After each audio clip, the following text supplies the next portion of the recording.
Hello, Minecraft fans, and welcome back to our very own world of Rivenbourne. Haha!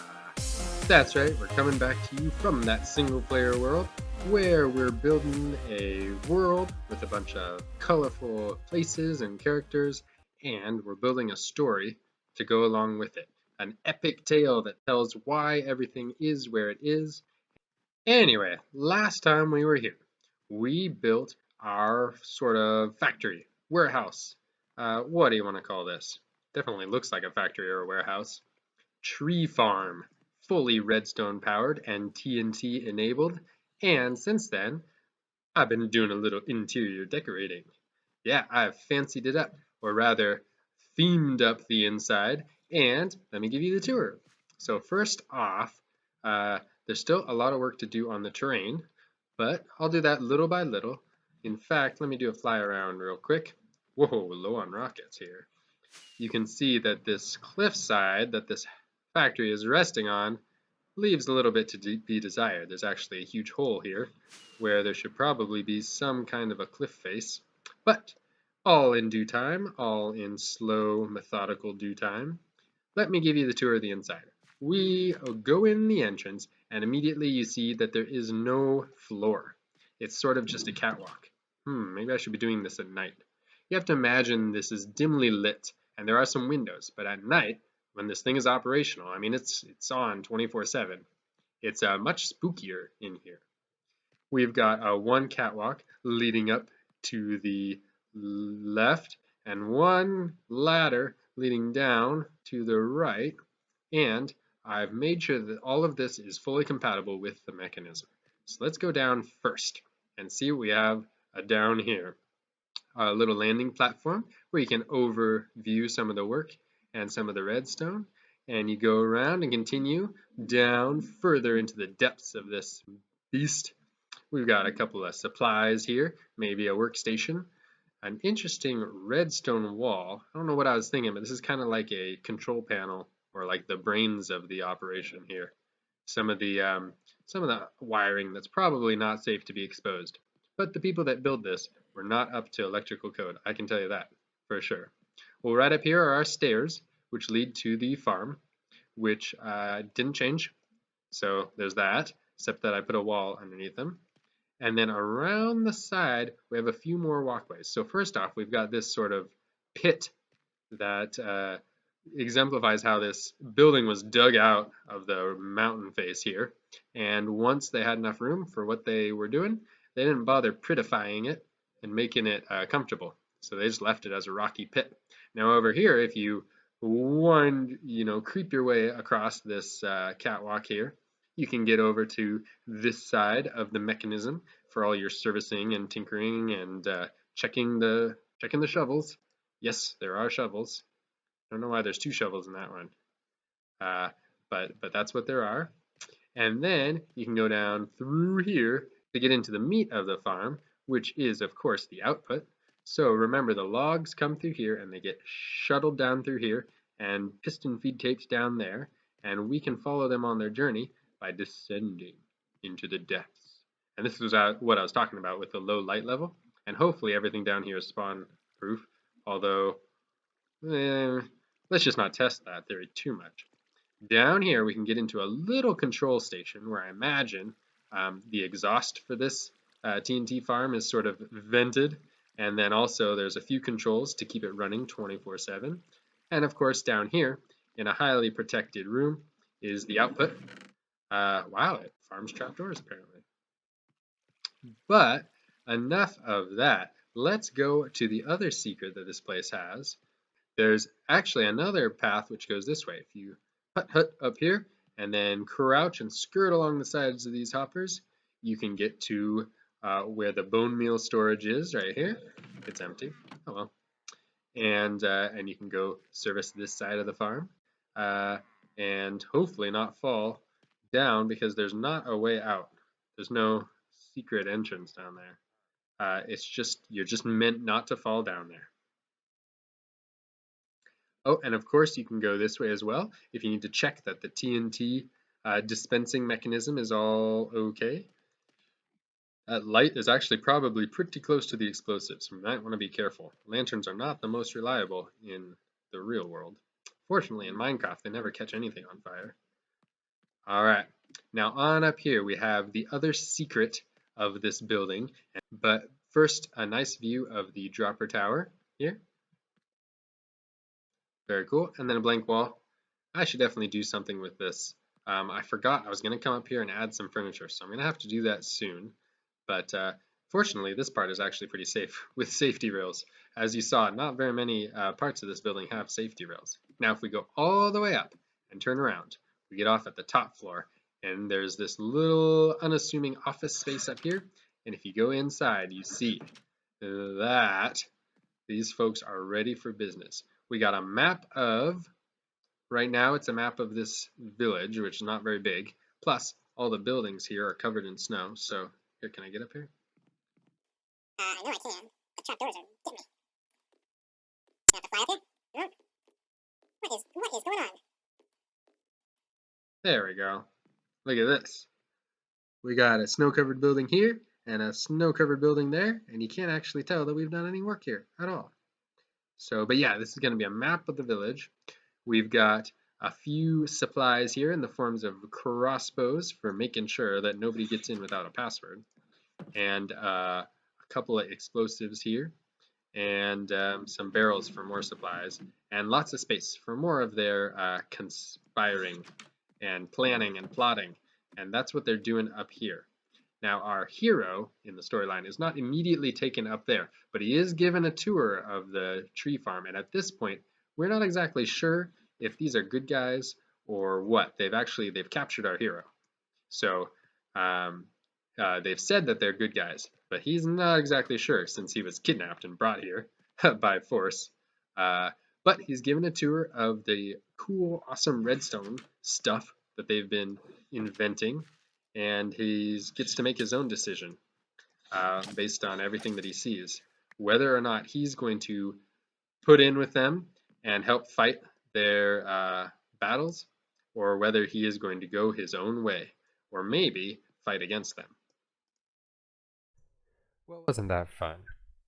Anyway, this town is not all about the big, awesome industrial tree farm or about any other secrets it might be holding. It also has kind of a nice, cozy heart to it. And that's what I'm talking about, fireplaces and plants. And what I want to do now, which is put in a lot more of these sort of cottages and some roads around here. So let's see. Thought we could plan some roads. They'll probably be gravel because it's kind of a cold location. I don't know if you've noticed that. And the permafrost would just kind of get into the dirt, I think. So we'll go with gravel, and kind of wanted like a village sort of like circle here. So let's go something like this, I'm thinking. And I don't know what would be in the center. Maybe kind of like a typical Minecraft village where they have like a couple of markets or a well at the center. Actually, a well might make a lot of sense. Of course, they could get plenty of water from snowmelt. But let's have it branch off and go down this way. Now down this way, we want to put in some kind of a farm here. Or at least like a ranch where they can keep their animals in a pen. So we'll do that right about here. So there should probably be a path that leads to that. And then maybe a little farmhouse here. Again, these are all going to be cottages because they're in the old style. Before they really had the big, impressive equipment, they had really small houses that were easy to heat, easy to take care of, I guess. And they didn't have any money or time to build anything bigger. Let's see, we probably want another house right here. I also wanted these to be kind of close to each other. So it seems, because we don't have a lot of space here, but also so it seems like it's, I don't know, a close-knit community. This is the kind of people that they don't like to talk or give away their secrets. They're very untrusting of outsiders, I think. Alright, so we'll have a couple of houses here. Maybe have a little, the road will go over here. There, like that. We need some bigger ones. So these are all just the smaller cottages, but we have 3 on this side.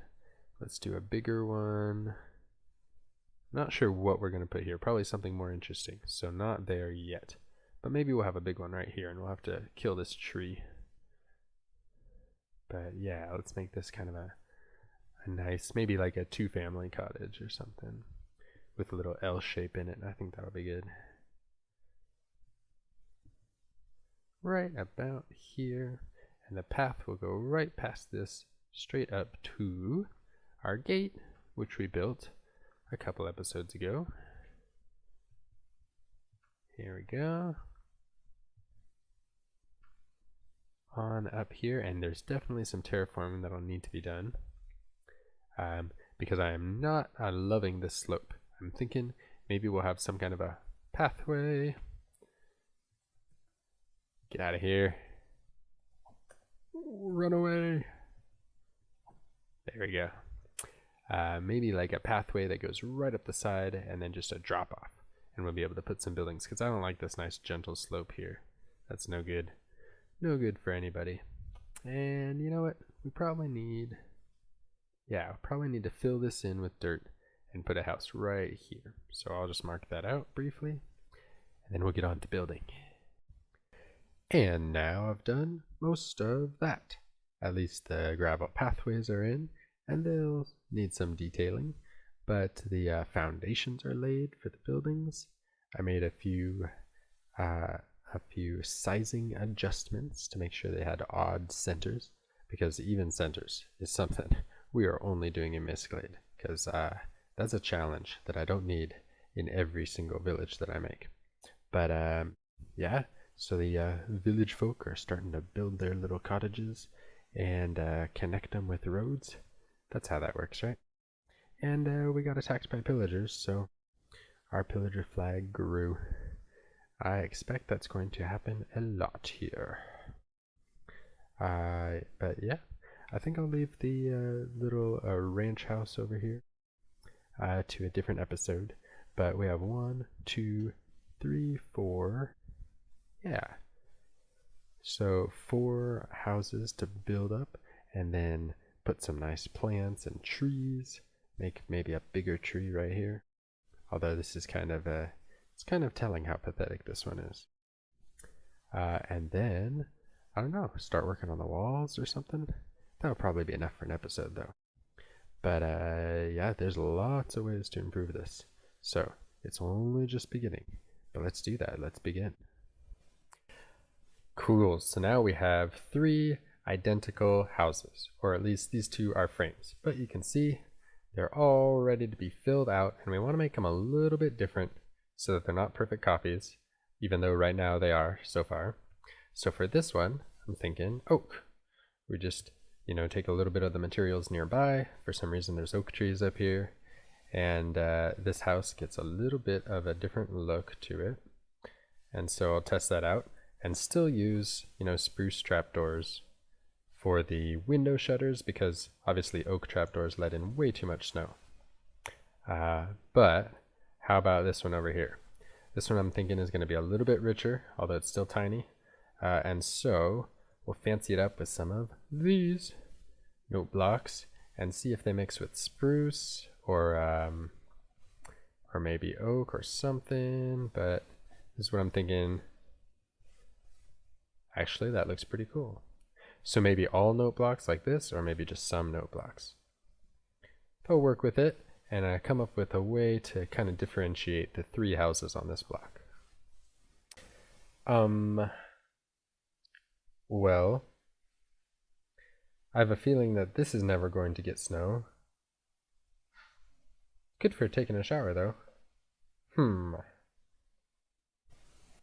So I've got the oak in, and it's alright. I did not like it at all with the smooth basalt here, or polished basalt, whichever one that is. And now I'm thinking maybe the spruce log will fix it, and I like the log, although now I'm thinking maybe oak log will fix it. But I do want to try, just before I give up, the stripped spruce, although I'm just feeling like this is a bad idea. Let's see. Alright, that definitely has potential. so there's not so many different colors going on one side. I think we can work with that. I'm just going to try the oak with the bark on next. And, well, I'll show you the final product. So far, so good. And it's getting dark again, but look how nice it looks with all the lanterns in the fading light, just kind of glowing, and there's fireplaces inside. And, of course, lots of furniture needs to be added, but look, a little bit of variation, and yet still the same common overall themes. So I'm very happy with this. And just putting the finishing touches on the frame of this one, and as you can see, it's quite a bit bigger, but just a little bit. So this structure right here is the same as one of these little itty bitty ones, and it just has an additional, and it's going to be 2 stories, like add-on. So it's a little bigger, but let me finish this up. And as you can see, I'm working on sticking to a template. So you go through all the work of making a nice little template house, right? And then if you try to reinvent the wheel every time you build a new house, it can really slow you down. And your houses might look beautiful. Your buildings might go together really well. You might have a lot of diversity. But it also, well, for me at least, might take a long time. So leaves your village looking empty while you plan and, you know, build each house nice and unique. When in just about no time, I already could have a couple copies of the same house that I've already gone through all the work of designing. And that'll just fill it out. So I'll still have my unique ones. But in the meantime, all the in-between spaces will be filled with lots of nice little near copies. And that won't be a problem. It'll all look good in the end. What I need to do is put in a bunch of, you know, extras around here, like a woodshed, a campfire, maybe like a cooking pot, you know. Have some of the campfire smoke. That'll be really nice. And then some trees. And you never know that these were, you know, the exact same template. Just copied and pasted pretty much. You would never know. And this is looking pretty sweet. So you'll go in the front door here, or maybe here. And then over here there'll be stairs up to a floor up here, and stairs down to a little, maybe like a storeroom down here. And whoever lives in this house will be living large. That's right. And now we have 3 buildings pretty much done and added to our little 1 building village, making kind of a sort of a population now. It's really looking nice over here, especially from out here, although you can tell that the tree that's going to be in the center is too small. So we're going to make a big one. But probably leave that for the next time we're back here in this mountain village. But let me show you. We've got the big house, which I've done most of an interior for. So I step on in. Immediately we have a bed and a fireplace, place to cook, and then another place to sleep. That's 2 so far. And some flowers, of course. That's nice. And a storage room with lots of supplies and some mushrooms, again for cooking. Very important. And an upstairs with another place to sleep. So that's 3 total. And I think that makes this house pretty special. So we have another house up here, we have a house down there, and a few more buildings scattered throughout, and then maybe like a big town hall over in this direction. You know, the old town hall, as some of the bigger buildings up there have taken over as the meeting place for this civilian militia is really what it is. But I think that's all going to have to wait until the next time we're here. So let's give the wheel a spin and find out where we're going to wind up. Alright, we'll use the same old spinner here because I'm not ready to add a new city to it quite yet. Let's give it a whirl. It's gonna be Colosseum, and it looks like it stopped there. That means we're going back to Sands, and we're going to start, for the first time, our mega build in Sands, which should be some kind of an awesome, huge coliseum. Well, that does it for this episode. Looks like next time we'll be back in the desert, and I hope you all come back when we return to our very own world of Rivenbourne. See you later.